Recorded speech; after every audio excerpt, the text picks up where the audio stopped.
As our banner shows, this church is the Church of Good Shepherd.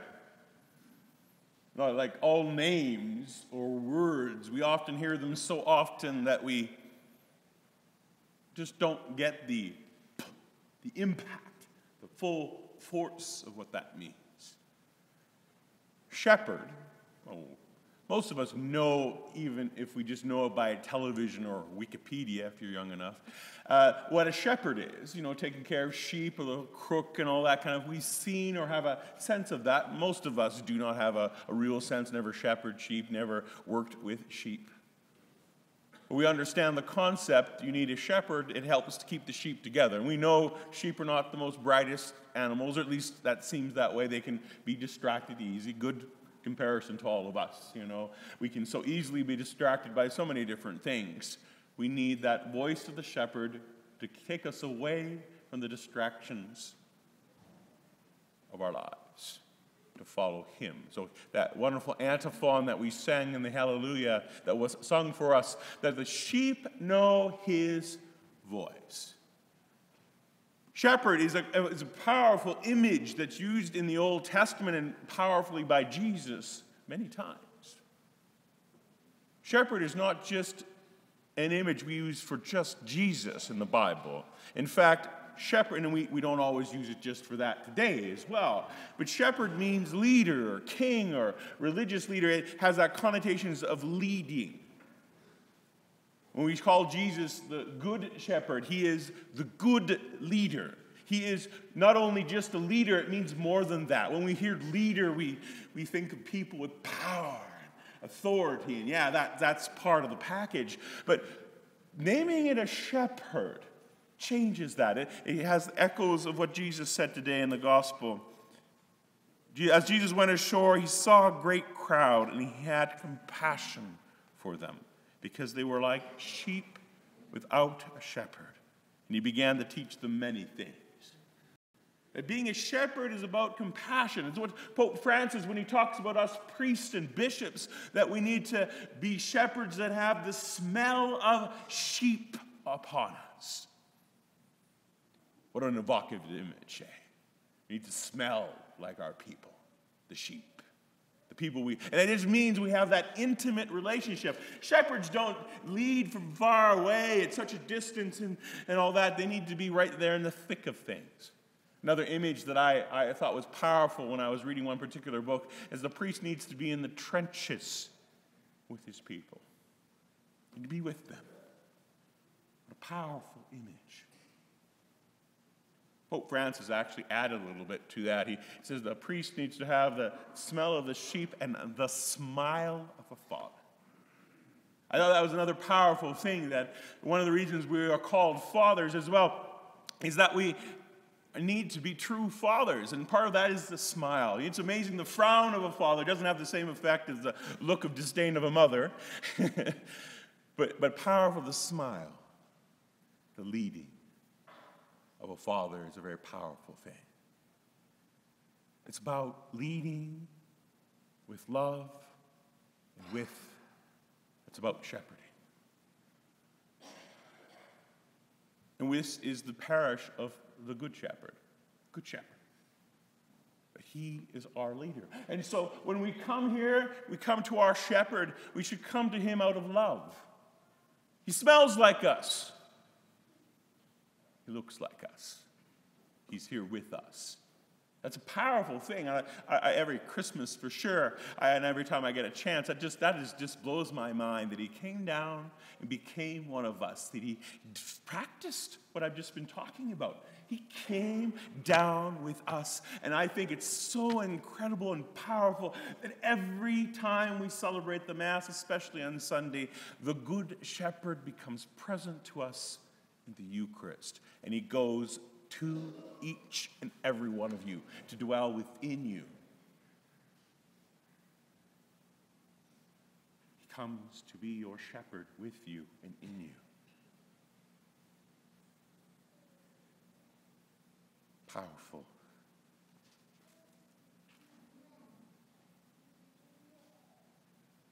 It is a shame if all we do is we just come through here like a drive-through. Come to pick up Jesus and be on our way.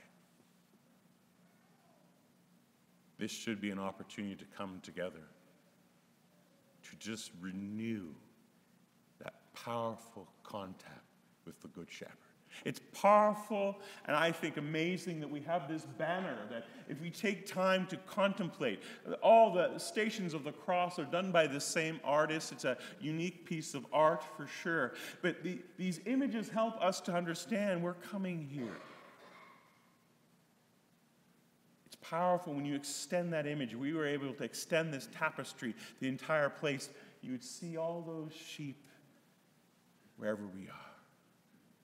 I remember one time they did a vacation Bible school, and one of the songs is the kids saying, I want to be a sheep, ba, ba, ba, ba.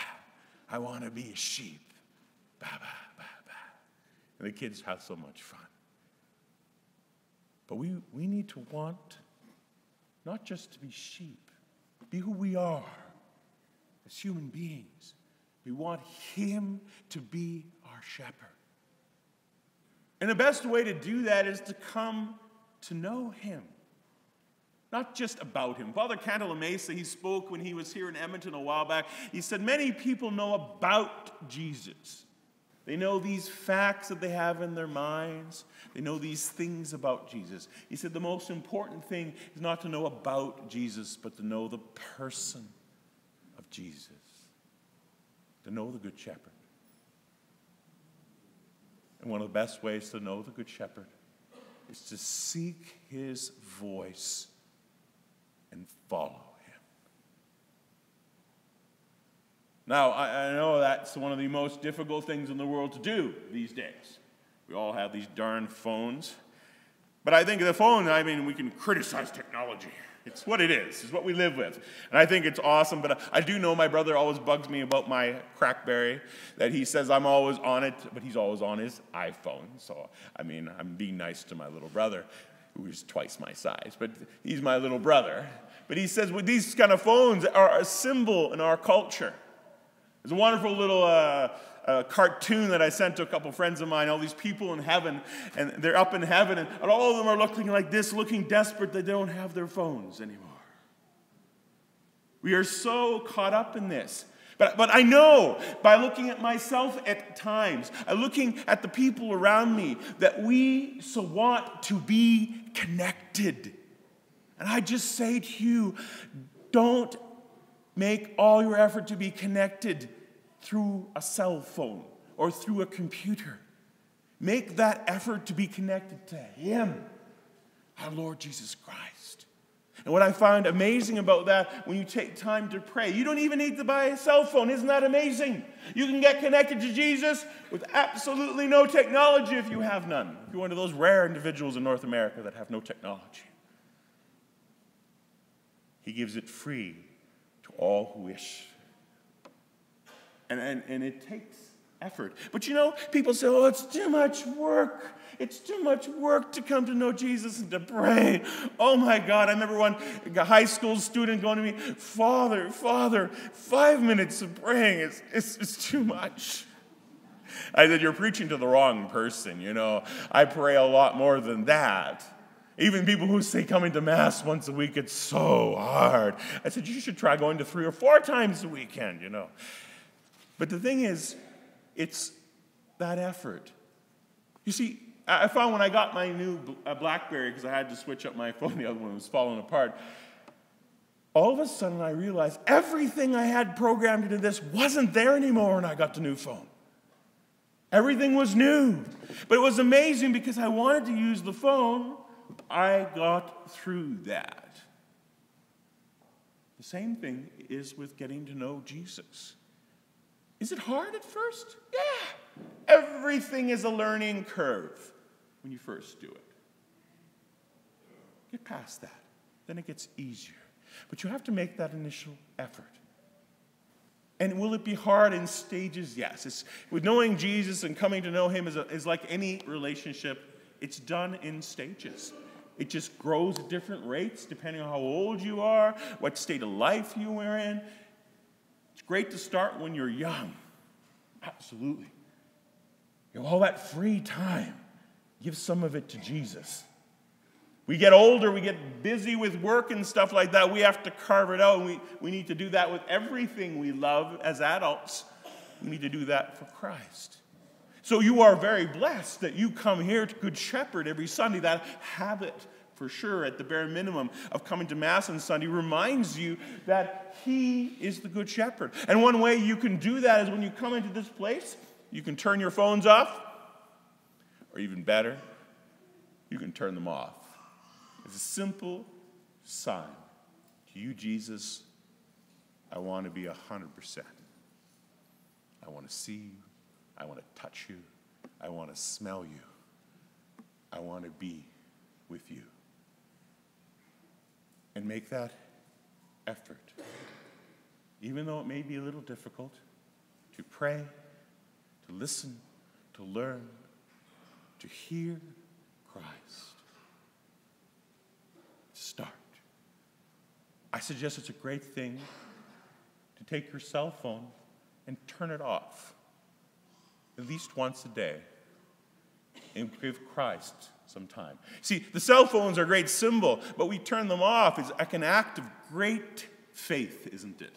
That somebody might not text us at that moment, someone might not send us an email, but it's an act of faith that we, to the Christ who always is connected to us. By turning it off, we give time to silence. We give time to be with the Good Shepherd. You don't have to come and be here to be with the Good Shepherd. He goes to where you are. It's a powerful image to us and remind us of His ever-presence. As much as He's never far, this church is never far away from you, wherever you are in the city of Edmonton. He is never far away from you. He is the Good Shepherd that smells like you, looks like you, but He doesn't want to leave you just sheep. I think that's the thing we lose sometimes. We think it's just, we're just sheep, or people just follow. We use that expression in modern English in our culture, they're just sheep. They follow without thinking. They follow without, their own conscience. Jesus does not want that of His sheep. He wants His sheep to follow Him so that they can then be good shepherds as well. You know you are following Jesus when step by step, bit by bit, you are a good shepherd to the people around you. That you see them and you realize there are people without a shepherd. And you have compassion on them. When you see people in need and you go to them, that you all begin to have the smell of the sheep of this world upon you, because you're in there helping them, following Him, listening to Him. The tugs He gives upon your hearts to have compassion for the people in this world, in the city of Edmonton, in your life, wherever you happen to be. Being part of Good Shepherd Parish doesn't mean just that Jesus is the Good Shepherd. It's the call to all of us to be good shepherds to the world. Most people, most of the sheep of this world, the people of this world, will never see Christ if they don't see Christ in you. They will never see the Good Shepherd unless they see the Good Shepherd in you. Be the Good Shepherd to the people around you. Bring Christ to the world. Smell like them, and make sure you smile. Show the smile, the love, the compassion of Christ.